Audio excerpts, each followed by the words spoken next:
Icon under scrutiny, sexual harassment allegations leveled against veteran NBC journalist Tom Brokaw by Linda Vester, a former correspondent at the news organization. She was also a Fox News anchor at one point as well.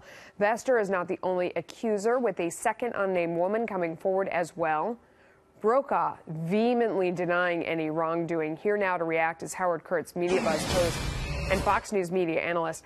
I mean, the letter that he wrote back is scathing. My first day in my new life as an accused predator in the universe of American journalism. He was ambushed and perp-walked across the pages of the Washington Post and Variety. I'm angry, hurt, unmoored for what I thought would be the final passage of my life and career. It goes on. And, you know, he's really angry and upset. What do you think of this?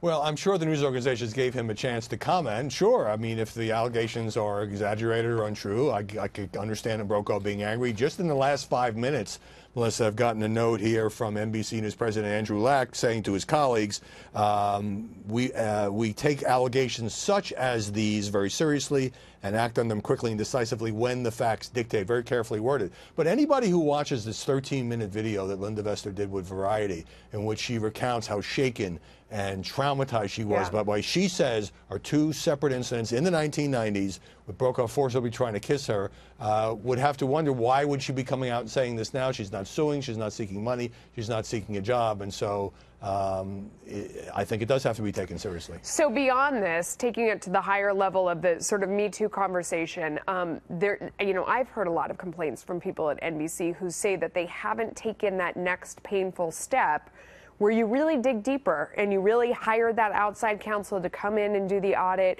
and really shake the rug out and see what's going on, that they kind of wanted to push Matt Lauer out and then move on, without a thorough investigation into what has gone on over there and so many other places. You know, I mean, it's obviously this is a big problem in society. We're hearing Me Too from all over the place.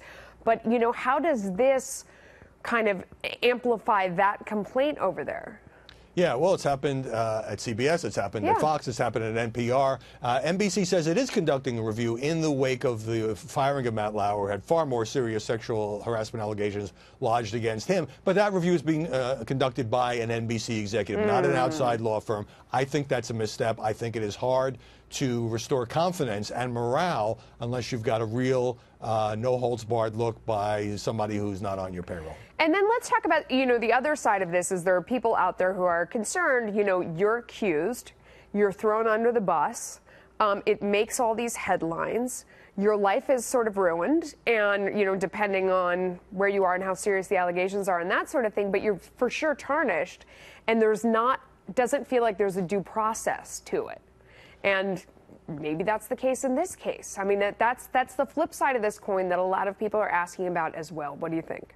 Yeah, I mean, we just went through this with the Bill Cosby retrial because some of these cases are very old, but obviously he had 60-plus women accusing him. Look, I think there are instances in which accusations may go too far, something that happened many, many years ago. Doesn't mean it was right, doesn't mean it should be excused, but there was a sort of an overheated atmosphere where people just immediately were fired, suspended, and that sort of thing. So there has been a backlash against that. At the same time, if women were treated, harassed, sexually assaulted or anything of that nature, you do sort of feel like there should be some accountability, even if it happened in years past.